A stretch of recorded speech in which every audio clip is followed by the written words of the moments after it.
Miami. Miami, Miami, Miami, Miami, Miami, Miami, Miami, Miami, Miami, Miami, Miami, Miami, Miami. It feels like Miami.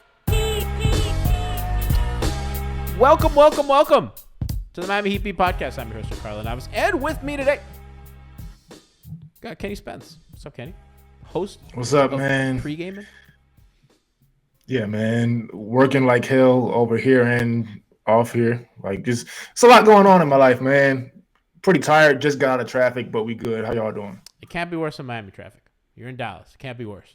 It's actually not bad at all up here. I'm surprised. I'm telling you. You know what? Hot take though. Dallas drivers are a lot worse than Miami drivers, and I never thought anybody could be worse. They suck at driving up here. Listen, we're okay. We're average. I think it could be worse.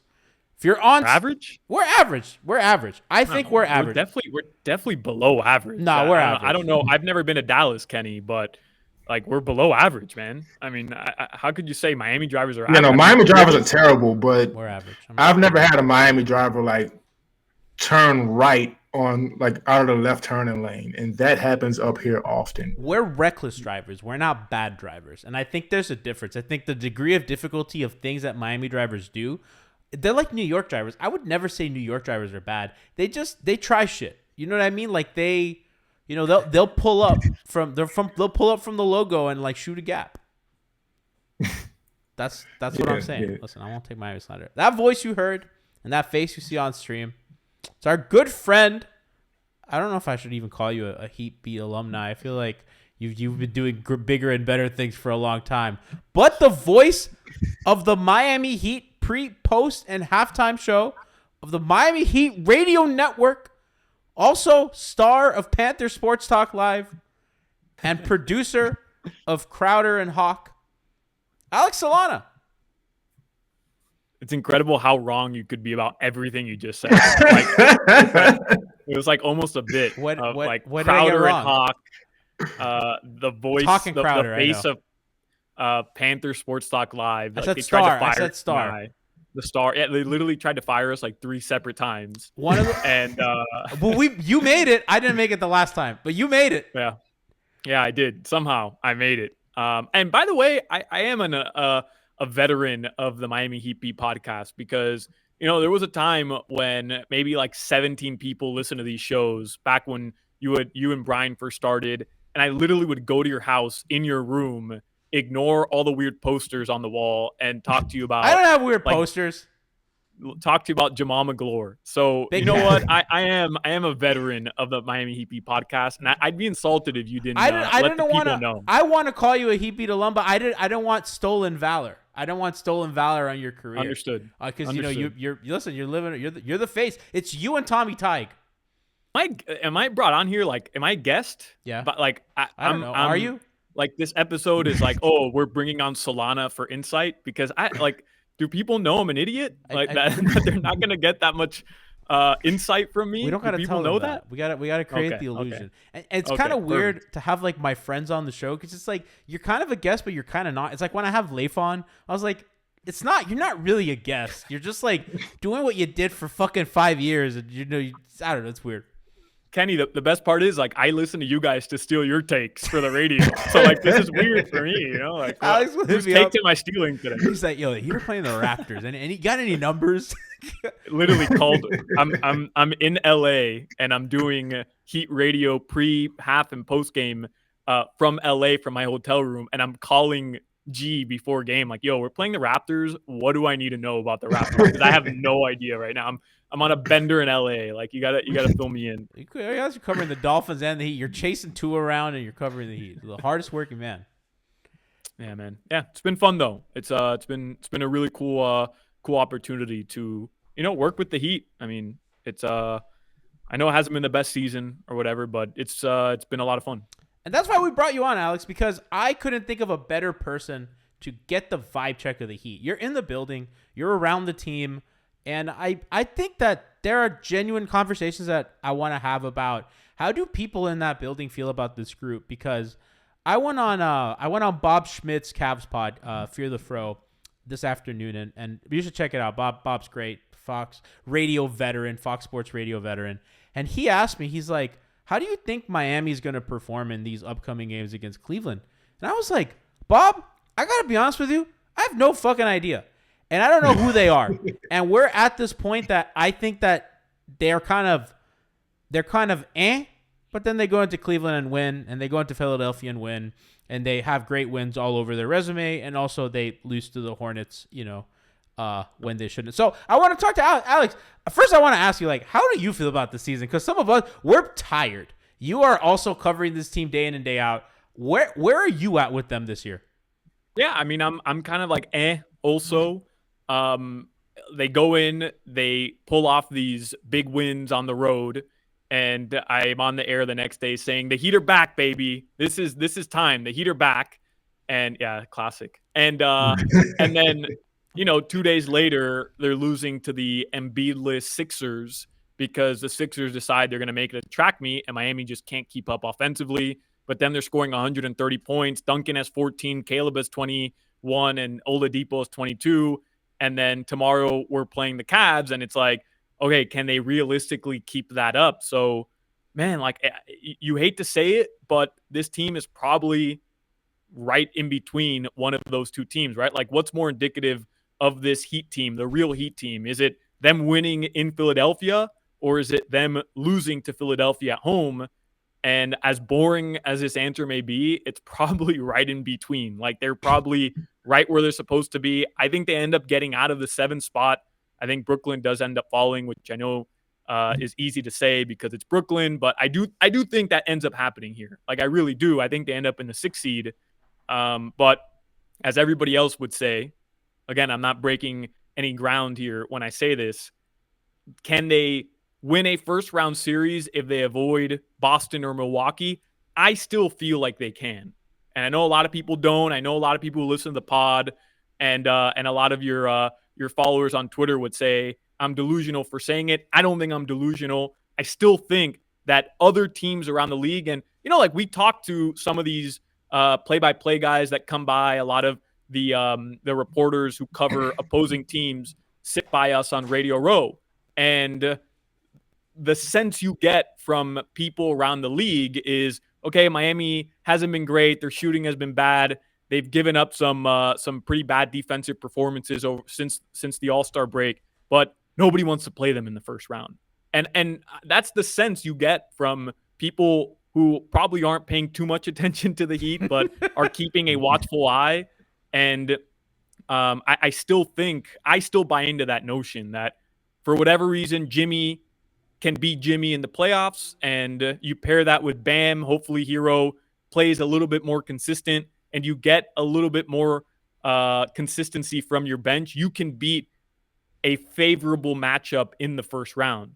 Can they beat Boston, Milwaukee? I don't think there's a chance in hell. Like, I think it's 2021 all over again. So I know it's a little long-winded, but that's where I'm at right now with this Heat team. Yeah, Dos Minutos in chat says, what a filibuster by Solana. Great lung strength. He also really wants you to talk about meeting you at a Heat game 2 weeks ago. It was unbelievable because I had never met Dos, and I think I had done because he does basketball for babies, right? Baskets for Babies, which is on Wednesday, by the way. This Wednesday on Hangover Time. And I think I had jumped on either last year or the year before for a couple minutes, so I'd seen Dos on camera. But like, I'm sitting there, I'm doing my job, watching the game, and there's always people walking by me. And, like, somebody comes up to me. He's like, hey, Solana. So I, like, take off my headphones, and then it clicks like, oh, it's Dos. He's like, hey, it's Dos from Twitter.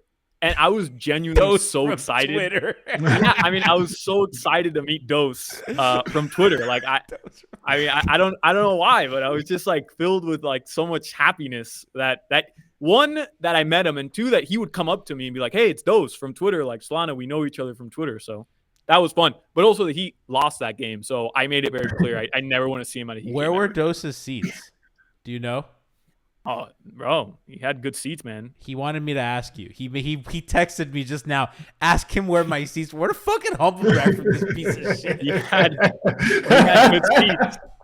He had good seats. I don't know if we should launch an investigation on where that money in baskets for babies is going. Well, but they're this guy- donating. This guy had good seats, man. They're donating. Dose is donating some tickets for the Basket for Baby charity. So even if you donate $1, you're entered to win these tickets. So if these are as good as Dose claims, you might get a front row seat at booing Jaren Jackson Jr. against the Memphis Grizzlies, which that's what we're pushing. Because if Ja's going to be there, I don't know. Listen, Kenny, I don't know where Ja's going to be in a week. I do know that Jaren Jackson Jr. is going to be primed to boo. They better boo him in the arena. First of all, like, and I don't want to get into the whole thing, but like, what whole thing? The him not playing any minutes and well, yeah, that just makes me kind of sad and very annoyed because anyway, if you're going to the game on whenever the Grizzlies come, make sure you boo Jaren Jackson Jr. because this trying to make a case to win Defensive Player of the Year. And I don't even necessarily think that he'd have won enough for Bam to deserve it, but to just throw him ahead of Bam after 3 years of Bam deserving it and be like, you know what, he needs to win it now. It's like, all right, come on. Like, okay, so now you're watching teams that aren't really on TV that much, and now you're like, it doesn't make any sense. So if you're going to that game, let Jaren Jackson Jr. hear you. Can I just interject here for a second? Like, yes, I agree. Bam should have won Defensive Player of the Year the last couple seasons, or at least should have been last year. At least, certainly, at least should have been in the top 3. Mm-hmm. And whatever. Like, I don't think it should have been Marcus Smart. So I'm not saying it shouldn't be Bam, but like, we're all in agreement. He's not going to win it again this year, right? There's no. This year he doesn't deserve it as much. Okay, all right. I'm just saying because if like as much as I'm gonna peddle that narrative on the air. I think we should all come to the agreement as Heat fans. Like, he's not going to win it again this year. It so just feels let's weird. not heighten expectations. I agree. But it's not happening. It feels weird to be like, yeah, Brook Lopez is a better defender than him. I don't think any of us believe that. No. And it's like the candidates this year are kind of weak. So I think like last year and the year before, it's kind of more difficult for him to kind of, he's having a down year, but also like defensively. And I don't mean that. I just mean that in like he has more offensive responsibility. We talked about it on the show yesterday. He's kind of had some moments where guards kind of get by him because he's just doing a lot on the other end, and that just tends to happen. But, again, it's just a down year in the league. So like even though he's not doing as much defensively, he's still like better than most people, and he's kind of like inched his way into the conversation again. I mean, they'd have to have like a crazy. I mean, they're 5th in defense, which is pretty insane, all things considered. Although it feels like that 2021 team where they were good on defense, but I think we all knew that it just didn't have the playoff bite, unless they play Philly, which I think that they have an interesting matchup. Kenny, I don't know how you feel about what Alex said. I think what Alex said is stuff that we've been saying, all year so far, and I'm kind of with him on pretty much everything. Yeah, I would say, and if you're a Sixer fan watching this, don't screen record, but I would say give us Philly in the first round.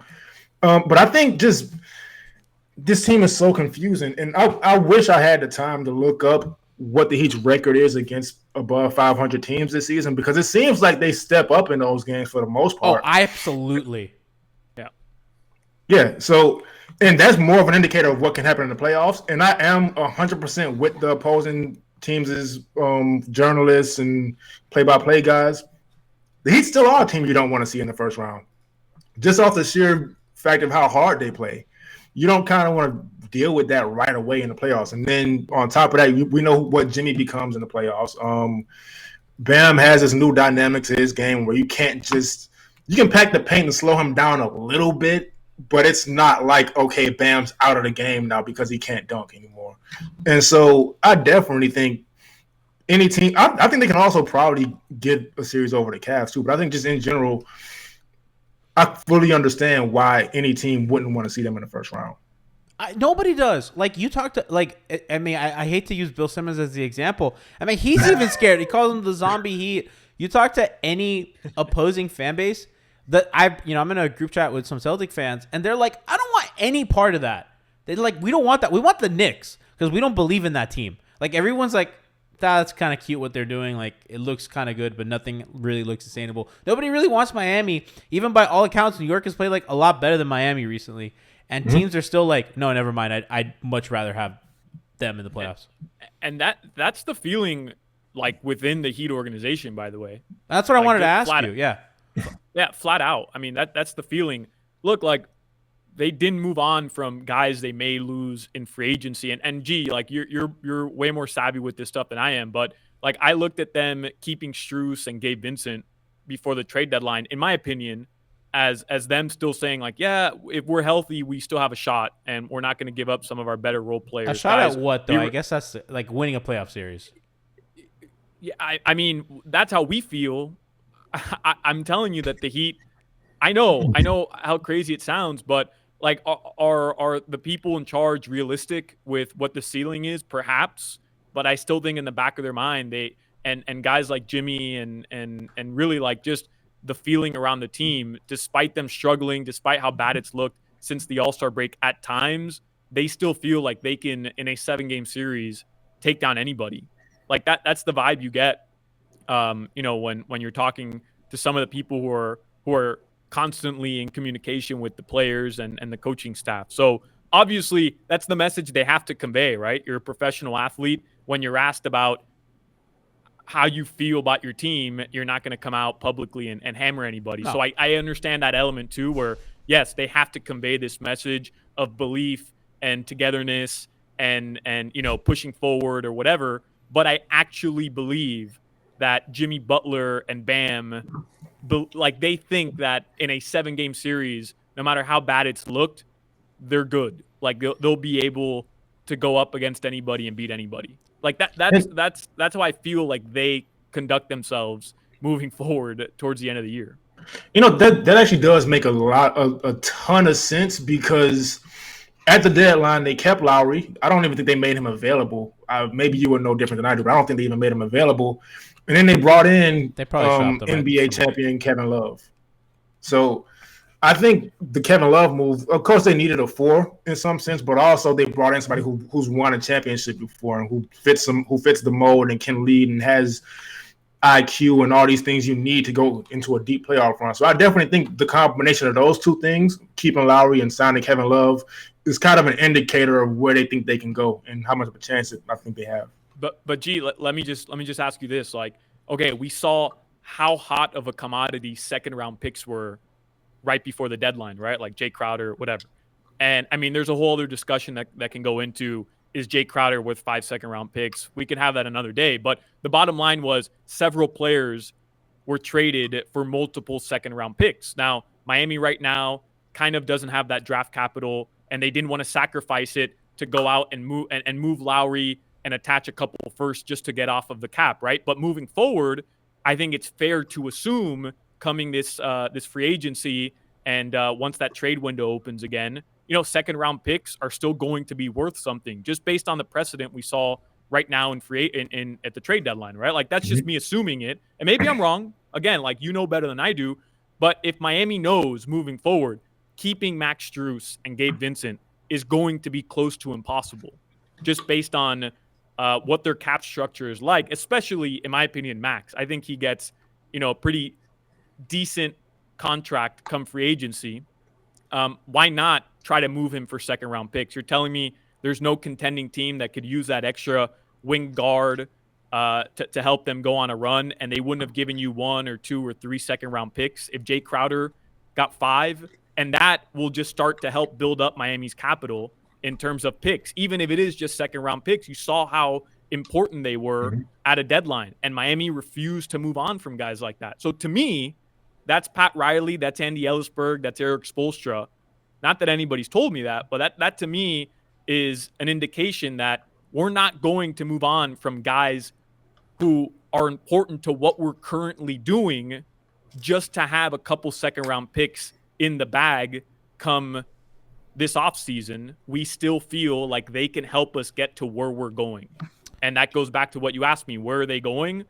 Well, as crazy as we may think it sounds, they still think they're going to the conference finals again. And they still think that, there's a shot here, if it all comes together, that they can make another run. So the pick situation's weird for them. it looked like they were offered. It was probably reported, and you could never really know that they were reported some picks, some seconds for Max. They declined, which I kind of agree with you. They don't want to give up a rotation player, a guy who's a spot starter, as we saw last night, and who somebody if their season is to go the other way, it starts with him kind of shooting the ball better. Don't think they could keep him and Gabe. It's got to be one of the two. And frankly, at this point, neither. I don't really want either, but they're probably going to keep one of them. And they're going to be a tax team unless Kyle's not the contract to move. It's Duncan, because Kyle expires next year. And if you get rid of Kyle's money for like nothing, they still don't have cap space. So, ideally you get rid of Duncan's longer term money, because Kyle's money expires next year. So you want the next 3 years of Duncan with his player option and that third year, off your book, so that you can be under the tax. It doesn't give you cap space. It just gets you under the tax. And then by the time Kyle's expires, then Jimmy's Supermax is well into it kicks in. So really, they're not going to be a cap space team until Jimmy Butler's contract is up, because now you have Bam, Jimmy, and Kyle's extension, and you have no picks to trade because that Oklahoma City pick is still not being conveyed because of the protections, as we've all talked about many times. So their path for improvement is complicated.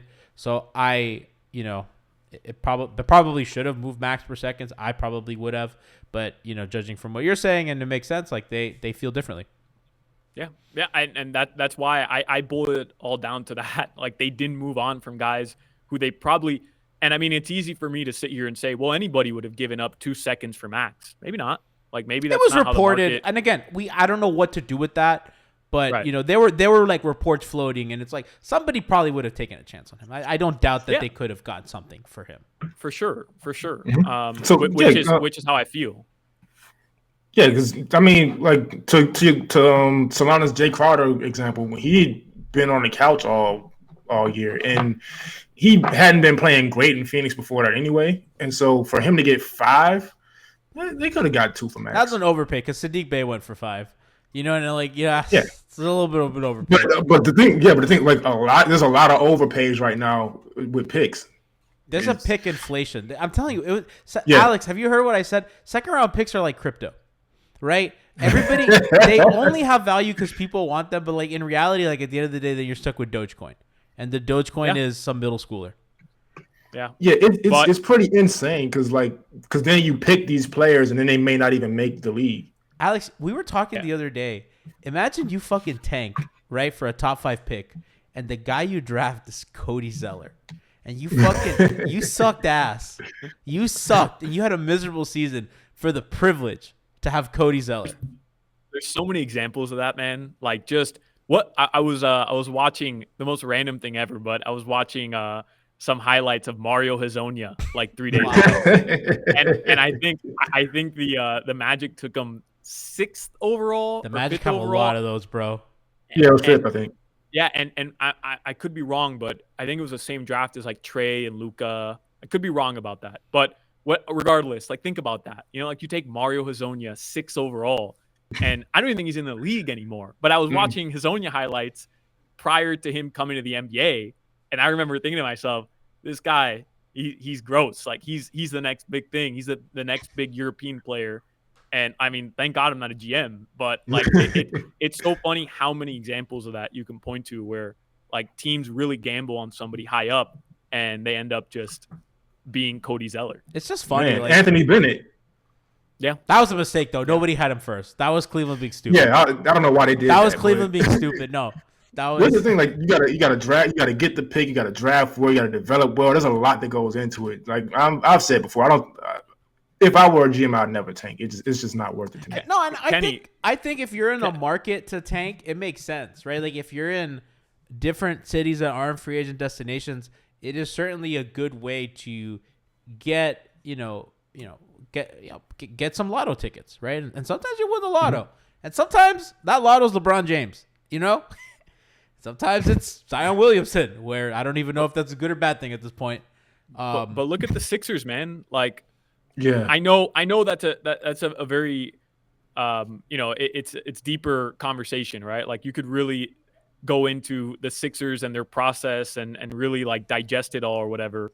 But listen, like there's a faction of Heat Twitter that is very open about the Heat should just blow it up and tank and Alex, they want to be moralists. They're like, Jimmy deserves better. I was like, you don't give a fuck about Jimmy. Jimmy, but not only that, Jimmy deserves better. When has Jimmy Butler played more important basketball? Right, like when has he been more successful since coming to Miami? And that's not to say that like Jimmy owes anything to the Miami Heat. I'm just saying, like, why would Jimmy Butler want to leave Miami right now because, you know, they're a middling team one season and their cap structure doesn't look great? I'll tell you what, man, there's been several instances when the Heat's cap structure didn't look great. And guess what? One of those times you ended up with Jimmy Butler. You got Jimmy Butler. So and I'm not saying they'll get out of it this time. It just, to me, it's funny where the Heat pride themselves on on being an organization that doesn't tank. And the fan base, in my opinion, should relish in that, where they refuse to go through bad seasons purposely for the hope of landing a LeBron James or they're right, burned, the flip bro. side of Cody Zeller. They got Michael Beasley. I love Bees. By the way, more finals minutes. I want him to get another stint in Miami. I don't care more how finals old he minutes is. than Derrick Rose. Never forget. And that was the right pick too, by the way. It was. No matter what ended up happening with Love, OJ and Russ Mayo. Yeah, like that ended up being the right pick. That just wasn't the best draft, and it is what it is. But people were talking about him as number 1. Oh, Michael Beasley in college was a fucking animal. Michael Beasley Crazy. workout videos, Crazy. top 5 player of all time. Yeah. his K-State highlights are just stupid, man. Just stupid. The workout, I saw him play workout live video highlights. Whenever that guy's in an open gym, I'm like, this is LeBron James. I saw Michael Beasley play in person a bunch of times at Miami Pro League, and there's NBA All-Stars who came into that gym and just looked like nothing against him. Man, I don't know what happened in the NBA where it didn't really work, and he showed flashes a bunch of times, but you put him in an open gym, like you said, he's the best player in any open gym. Dude, it's crazy. Yeah, he's a hooper. Like he's a hooper. The pure definition of a hooper. Yeah, Alex in chat says Beasley was dropping 30 and 20 games in college on the regular. Like, yeah. Chat, don't blame Spo. Don't blame Spo. Alex, do you remember the Udonis Beasley controversy on who closes? Wasn't that his rookie season? Wasn't that the series first round? It was the second year. I think it started where the Heat go 7 games with the Hawks. No, that was his first year, but I think that the controversy started the second year where UD was closing every game and some fans wanted Beasley. It is funny though, like looking back, because that was such a different NBA. It wasn't even that long ago, but that was such a different NBA than it is now, bro. Right? That was because the notion that you'd have a four that could score that way, and he'd be on the bench. Alex, that was 15 years ago. Udonis Haslem. What? Man. That was 15 years ago? Yeah, he got drafted in 08. You're like, not that long ago. I go, that's like a fucking eternity, dude. That's a whole new crop of players. I'm fucking washed. Dude, I know. Those guys that we named old. in that draft, they're all either old and washed or not in the league. Like, I named OJ Mayo, and I don't know what happened to him. Kevin Love we know Kevin Love, Westbrook, we know that all these guys are cooked. It's crazy. I know, man. We feel old, bro. We feel old. I give literally like that didn't click for me until you like, bro, it's 15 years ago. Like, holy shit! It's not just 10. Like it's like the 15. You're just like, god damn. Yeah. What were you gonna say, Kenny? That's because it feels like yesterday. Like I remember, and no, but I remember that draft making me kind of mad because like at the time I was in high school and I was a real big like that's when the high school mixtapes first started coming out. The John Wall mixtape. Yeah, all time. That's like when they first started coming out. I was in my junior year, I think. And Derrick Rose had one, and I was an obsessive Derrick Rose fan. So all year, I'm like, oh man, like okay, everybody's talking about Michael Beasley. We're gonna end up getting Derrick Rose because he was terrible that year. Like 2 weeks before the draft, Derrick Rose ended up being a projected number 1 pick. I was like, fuck. And what happened from there. But man, I was fucking sick at the time. Those are the days, baby. Now we're talking about second round pick economy. So tough, bro. Crazy, man. crazy. Do you agree? Do you agree though, G? Like in terms of the tanking, the idea of tanking as a, not you personally, but as a fan base, the majority of the fan base, because I do think that we get caught in this idea that Twitter is representative of, you know, the majority. And I think, you know, going to the stadium, the same thing happens with Tua, right? You see it a lot with the Dolphins where, you know, if you get caught in this bubble of Twitter, you think that the fan base is split 50-50 on Tua. You know, people that hate Tua, people that love Tua. And then, you know, I travel with the team and we show up to hotels and everybody's wearing a number 1 jersey. Because everyone's a star fucker. Because I guarantee you, a lot of these dudes that talk shit about Kyle Lowry, if they see Kyle Lowry at Dayland Mall, they'll be like, oh my God, Kyle, can I have a picture? You know what I mean?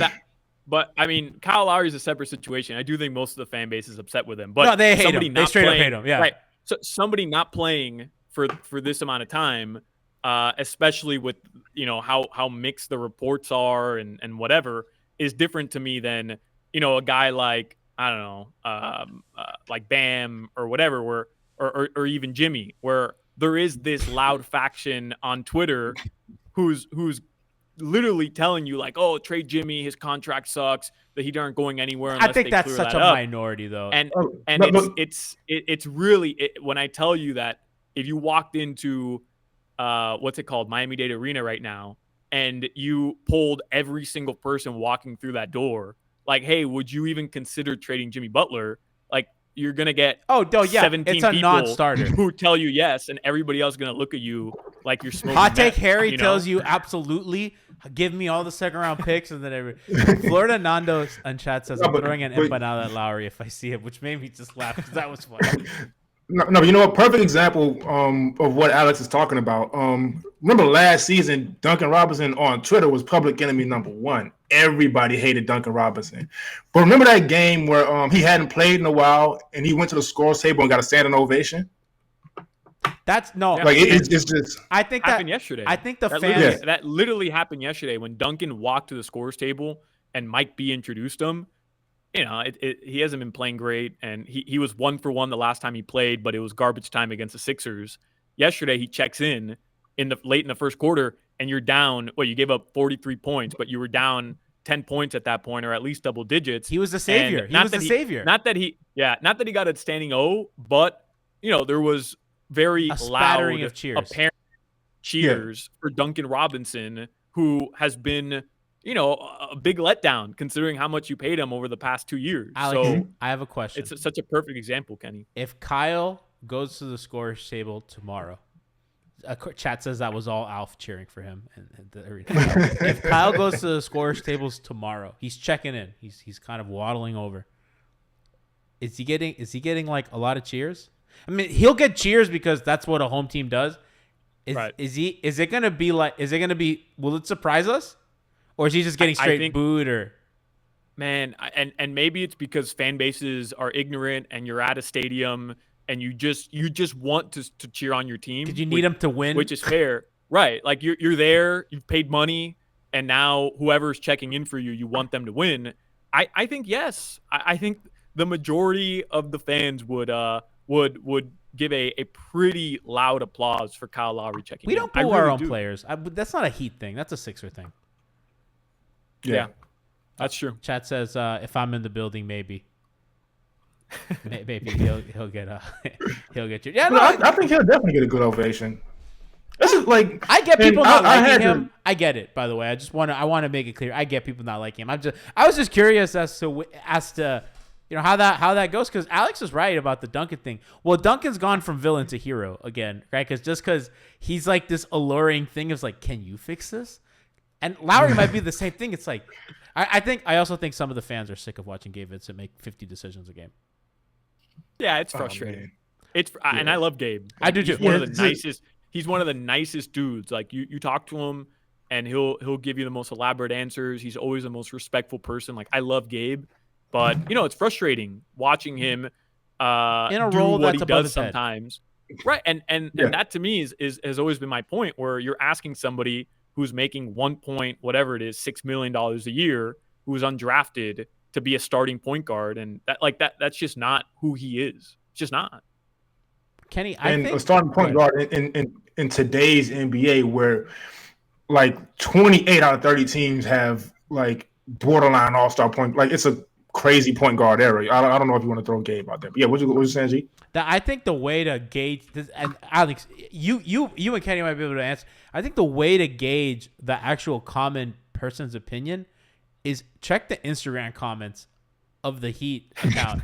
I think that the common man is on Instagram. Instagram's the every person app. And you read. That's how I get the vibe of Miami. I go to the Only in Dade comments. I was like, what are they saying? That's the pulse of this city. I have a one rule on Instagram. Don't read comments.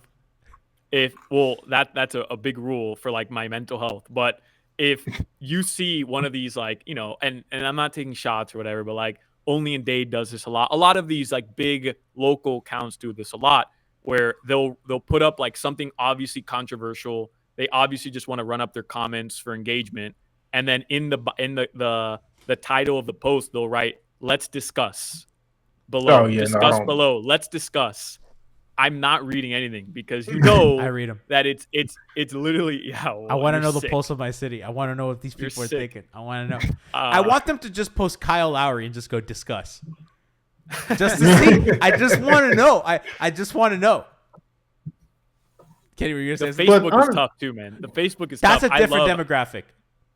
I haven't been on Facebook since like 2011. I think it's Alf who does that a lot, where he'll go to the Facebook and he'll screenshot like after a loss. Yes. And that to me is always great content, reading the Facebook. But yeah, man, like I just don't take – I used to do it where I thought social media was really like the pulse of a franchise or the pulse of a fan base. And I learned quickly that it's really not. Like, it's really not. And the majority of people who are on social media like are just not representative of the reality of any situation. I like to think of Hot Take Harry as the avatar for Twitter, man. Right? Like everyone's not. I love Harry. I give Harry shit. We're friends, but he does catch a lot of flack, and like I don't get it because I love going to his page whenever, you know, it's the trade deadline or free agency or whatever, or anytime the Heat lose. Like, I genuinely enjoy reading his commentary because it gives me that other side where it's like, okay, what are some people thinking right now really about this franchise, like, or about this team or about Pat or holding whatever. People accountable. Yeah, well, that's what he would say. I don't usually agree with him, but I don't think sometimes people are like outraged, like, how could he tweet that? Like, I don't know. I mean, it's fine. Like, you can think that way. There's different ways to approach a basketball game. You know, we're not talking like, wow, Harry's really storming the Capitol. And call Ethan out by name. Call Ethan Skolnick out by name. Chat is like Ethan's agenda. I'm glad you guys see it like I do, Ethan. Don't think I don't see you, Ethan Skolnick. I know you're peddling. I know you're selling. Brady Hawk, Alex, bring him to justice. I think after a while, Harry's just Harry. I can't really be mad at him. He's going to talk. He's going to say. He's gonna fire up the trade machine. They should have traded him. It's like he's Harry. You can't really be mad at him forever. He's in my all-time favorite Heat Twitter picture, which is Ray Allen shot, and you just see Ray Allen, you see Young Jeezy, Falcao, and Hot Take Harry, and what a group of people. What a group of people. Kenny, you've seen the picture. It's hilarious. Yeah, you showed me. I've talked about it on the show. It's so funny. Jeezy the Snowman, my favorite though. All right, so let's close this out. Alex, I don't know what their identity is, right? And I do think that after everything we've said, right, we've talked a lot about, kind of trends throughout the year, what fans think, what we kind of think or don't think. And I said last week, I was like, I don't think talking about trading Jimmy Butler is like insane. I think it's certainly something that you have to think about given the reality of their situation, and I wouldn't do it, but it's certainly like there are like things that are like good and bad things, like valid, like on everywhere, like there's like part of the discourse, but I don't know who they are, and we're so many games in, Alex. Do they know who they are? Yeah, it's a good question. By the way, I totally understand the idea of of a Jimmy Butler trade. Like, I get it.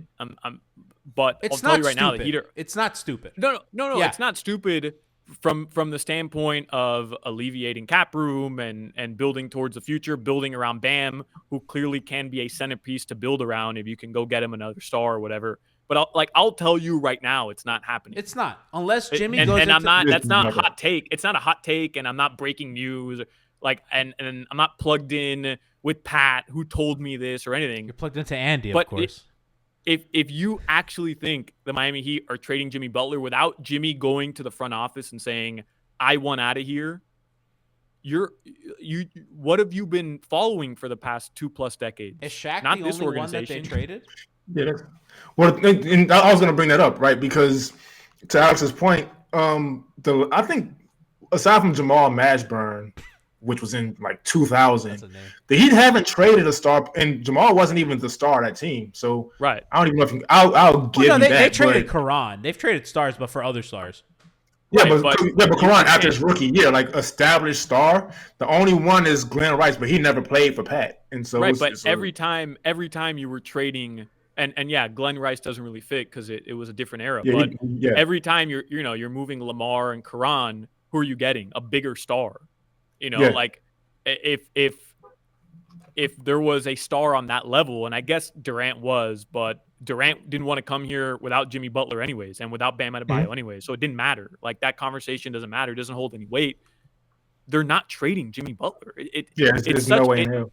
To me, it's not even a debate worth having. Like, you can argue for it and say, it makes sense because so-and-so, and I'm not saying you're wrong, but like, how many organizations can you do that with? The Blazers can do the exact same conversation. Oh, clearly Damian Lillard, our ceiling is what it is, and we can't bring in another star next to Dame, so let's trade him. Look how much he's making, $46 million a year. But everyone's Look how having many- that conversation. Everybody's like, why don't you trade Dame? It's like, Right. Yeah, but guess what? The Blazers aren't going to trade Dame unless he says, I want to be traded. Because you'd be absolutely insane as an organization to trade away your best player and a player that you've literally given to your organization as the face of the franchise, to now trade him just because it helps your cap space. Like, you don't do that with those guys. You do it with the Tyler Heroes. Like, that's a conversation worth having. But you don't do it with the Jimmy Butlers, the actual face of your franchise for the past 3 years, and the guy who led you to the NBA Finals. And by the way, in the NBA Finals, put on a performance that your fan base fell in love with so much that he's now in the conversation for top 5 Heat players of all time, and he hasn't even won a title. Alex, he did Think that about that. twice. I said the Yeah. other day, I was like, he had that game 6 against Boston, and we talk about it and compare it to LeBron. LeBron is the most iconic, important player of this era of basketball, and we're saying what Jimmy did is comparable to that. Like, And He didn't win a outplayed ring. LeBron twice in the 2020 finals. down near played So it to a push I- for the series. That's why people who are actually advocating for that outside of just trolling on Twitter, which I'm all for, like I'm here for the trolls, like I'm cool with it. But if you're actually advocating for that and you're upset that they don't do it, well, then you're just not paying it. You're I not think- actually paying Yeah, attention to how this franchise conducts itself on a realistic level. Like, you're just not. But as far as their identity goes, I don't think they are totally sure what their identity is either, right? Because the Heat, in my opinion, still feel like they're a shooting team at times. And I think yesterday was such a good example where, like, they knock down shots and they're like, hey, yeah, we do that. Yeah, this But makes they don't. sense. But this feels right. But they don't, right? So I still think Eric Spoelstra is kind of at that point where they're going to keep playing that way. And they're also going to keep hoping that Jimmy Butler gets to the line 15 times a game and that Bam has to go off for 20 to 25 a game in order for them to keep up offensively. And then With great defense. they'll tell you that, their identity is defense. But It even though hasn't been. they're 5th in the NBA, anybody watching this team, I mean, yesterday, even Bam, got taken off the dribble a couple times. Why are players going isolation against Bam Adebayo? It doesn't make any sense, right? Well, guess what? More and more teams are doing it. More and more players are feeling comfortable doing that, getting to the rim at ease. So something that they were so good at, they were excelling at, not allowing teams to take advantage of them down low, despite being undersized. That's where they're really vulnerable right now. And to me, like that's a huge that to me is a bigger issue than anything else. Where you're allowing the Hawks to score 43 on you in the first quarter, and then you had to score 130 to beat them. You're not scoring 130 down the stretch of these next 17 games, maybe 2 or 3 more times, maybe. But they're not capable of doing that consistently. So I don't think they really know what their identity is outside of it's 50-50. Some nights they'll do it defensively. They're going to win a game 98-95. And then some nights they're hoping their shots go down the way they did last night, and they're going to win a game 115-111. But like that's where they're at. That doesn't inspire a ton of confidence. It doesn't. But that's, I mean, that's how I feel like they're at, where they're just hoping that on any given night their shots are going down and they're going to be able to keep up offensively, and that their defense will at least be formidable enough to keep them in games late, which, by the way, has worked. Like, what was it, 42 games now? Is that what it is, the clutch games? I know Anthony Chang and Cooper Moorhead are tracking it like if their life depends on it. They have a record at stake, Alex. 45 is the record. I'm so invested into it, but they're above 500 in those games. Do you know they're plus like 41 in the clutch? Yeah. I couldn't believe. Kenny, did you know that? No, I had no idea. I checked today when I was on Bob's podcast because he was telling me, he's like, man, you guys play like a lot of like close games, huh? And I go, bro, and I told him about the Cooper Moorhead record. He goes, yeah, that's crazy. He's like, I looked at their clutch minutes and they were like by far the most. They're plus 43 in the clutch. They're third in the NBA in the clutch, behind Philly and Denver. And they have the most minutes. They have 191 clutch minutes, 21 more than Dallas in second place. That's crazy, man. I can't believe they're good at it. I mean, crazy. and they're good at it. I mean, that's what, Zach 33 in chat said their identity is Jimmy and Bam. And I guess when you bring the game close, that's all you need, right? Those guys will make enough plays that you'll win. And then that's why the Nick loss pisses me off, man, because that fucking Randall 3 bobbled, everywhere and then went in. It was a perfect defensive possession. Fuck that play, man. Crazy, man. I hate that, man. Crazy. And you're taking a beating, by the way. Like you're taking an effing beating, bro. Dude, and I gotta be honest with you, Knick fans are like not. Celtic fans bring it way harder, and Philly fans bring it way harder. Yeah. Well, it's because the Knicks sucked for so long. They don't know how to act. They had a 7-game win streak and didn't know how to act. And they're not funny. So that one person made like a video like mocking me, and I was like, that's kind of funny. And I retweeted it, and I even commented, I was like, man, this is like really good. And she goes, I mean, it's just a video. And I go, okay, lady, like be meaner or something. I don't know, bro. It's just these people got to step up. It's like the people, like a lot of people were just saying, oh, what a cute effort. And I was like, that's pretty funny, but that's like all I got. And I was like, you guys gotta, come on, let's step up, I'll be the villain, but let's go. You know what I mean? Because after the Knicks game, it kind of like I wouldn't be offended by that stuff because I've noticed the pattern of they won and then they were like bringing up the Allen Houston shot and a bunch of stuff from the 90s. So I asked, like, why are they like talking about 20, 30 years ago? And then it was like, oh, wait, they just haven't done shit since. And then I just stopped paying attention to it. I'm cool with it, though. You know why, Kenny? Because as a longtime suffering Dolphins fan, like that's how I feel the Knicks fans are, right? Great, I mean, I shouldn't say great legacy, but like they had a period of time where they were one of the better organizations in the NBA, and whatever, like they felt like they belonged in the conversation, and then it's just been 2 decades of absolute dumpster fire, and now they're experiencing a little bit of winning. I equate it to the Dolphins going on that 5-game win streak in the middle of the year. Tua's in the MVP conversation. He's playing out of his mind. Like, you couldn't tell Dolphins fans anything. When they beat the Bills week 3, you couldn't tell Dolphins fans anything. Right. And that's that stage the Knicks are at. And just like the Dolphins, they'll lose in the first or second round, and everything will be okay in the universe again. That's how I felt.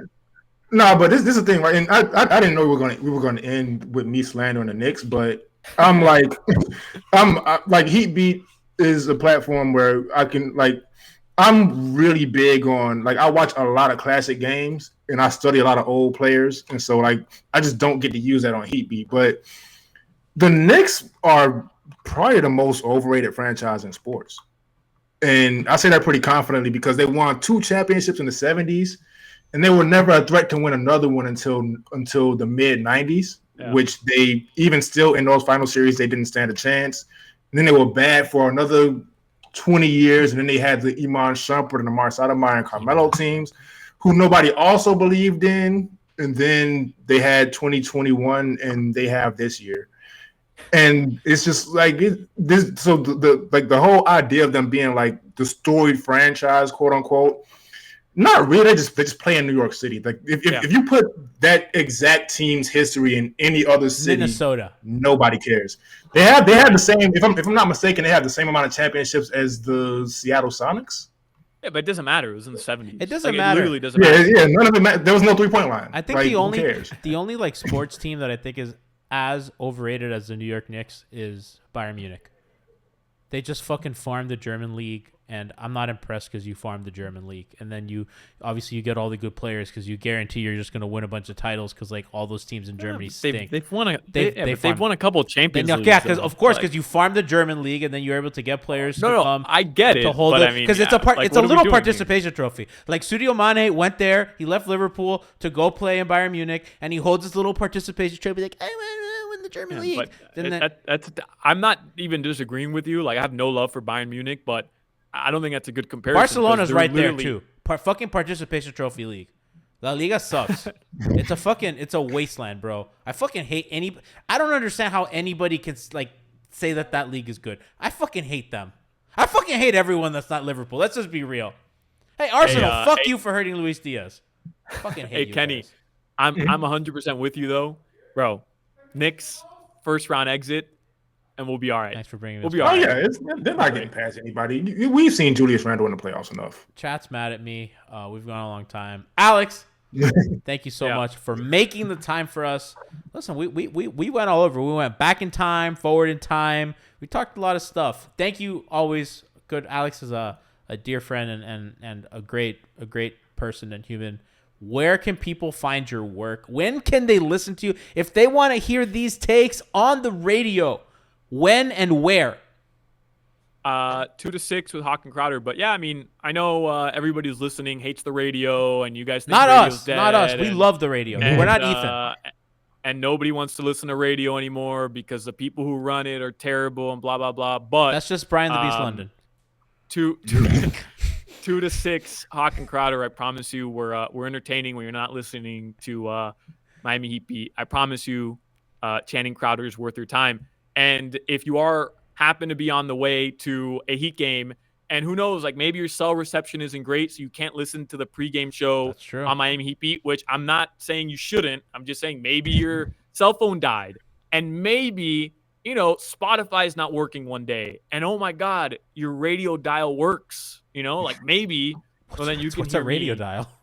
Yeah, maybe you can hear me talk about the Heat, and if not, I mean, whatever. Who cares? Oh, and after the game too. Right. After the game too. If you're like people and you don't want the toxic positivity of Hangover Time and the MHP postgame show, or maybe you don't want a reality check from Tiff, you go listen to Alex. Alex is way nicer than Tiff. There's 0% chance any of our listeners right now are gonna tune into the radio, but you never know. Never know. If you're driving. But regardless, I appreciate you bringing me on because I love literally everybody who's a part of Miami Heat Beat, and I still listen to you guys Except pretty Brass. much every single day. Well, Brass just hates me, and I don't know what I did. He's just fucking angry. He's been a little under the weather. I call him yesterday, and he's like coughing up a lung, and he's like, these fucking people, they keep fucking losing. They're down fucking 20 to the Hawks. Fucking Trae Young. I fucking hate the Knicks, and I was like, the Knicks aren't even playing. Like, Brass, bro. It's just... and Kenny, if you ever want to talk like mid to early 2000s Heat, just give me a call.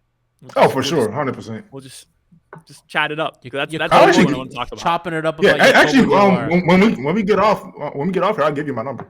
Yeah, that's because Ask G. That's like literally all I want to talk about. Like 2008, 2009 D Wade, when the Heat Man. were pretty. The Heat were extremely mediocre, but D Wade was just taking over. I mean, that's literally my favorite era of Heat basketball. They robbed him of that MVP.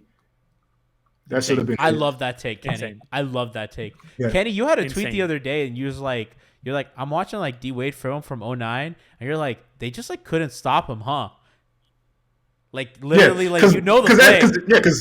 Because like at the time I wasn't looking for like what defense they were in and like what they were running and all this stuff. I was just like watching a guy cross people up and dunk, and it was fun to me. I was 16, but I look at it now and it's like there's no like it's pick and roll every play first of all, and there's nothing you can do about it. He can't even shoot for real. He can shoot 15 feet, but it's just you try to trap it, he's gonna split it. Drop, he's gonna pull up. You hedge and recover, he's gonna read that and attack as soon as you leave. And it's just like it was nothing you could do. Kenny, the best part is like the players stretching the floor for him are Quentin Richardson, who I know G is gonna stand for, but like Yakuba Diawara and Daquan Cook. Jamario Moon, Daquan Cook, 3-point champion. Jamario Moon, Carlos and Yakuba Arroyo, Diawara, who are the guys who are spreading the floor for Wade, which means there was no spreading of the floor, and the paint was just slammed all the time. It didn't matter. Like he was getting to the rim at will. But that's why all those highlights, he would come off the screen and then cross somebody else over and then spin like the paint was full. It was just like it. Man, Kenny, you say that he pull up on drop. He'd just go at the drop pick. He would just be like yeah, dunk. Get an and one, Take that or dunk or like.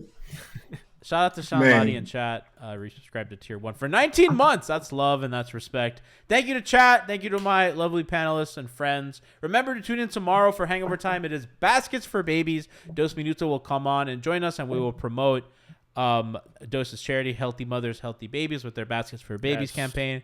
It helps a lot of single mothers and mothers in general that have, complications during birth, and that disproportionately affects women of color. So please make sure to donate. Even $1 gets you in to win some prizes. We understand that not everyone has a lot of means to donate money, but if you can give a little bit of help, it goes a long way. So that'll be tomorrow. It'll be super fun. And that Alf and Brass always bring it for our charity event. And Dos will be on. So make sure to tune to that. And of course, pre-gaming with me, Kenny, and I believe Lou is back on tomorrow. Frankie, I believe, will be back next week. So love you guys. Make sure to listen to Alex on the radio, and we'll see you tomorrow.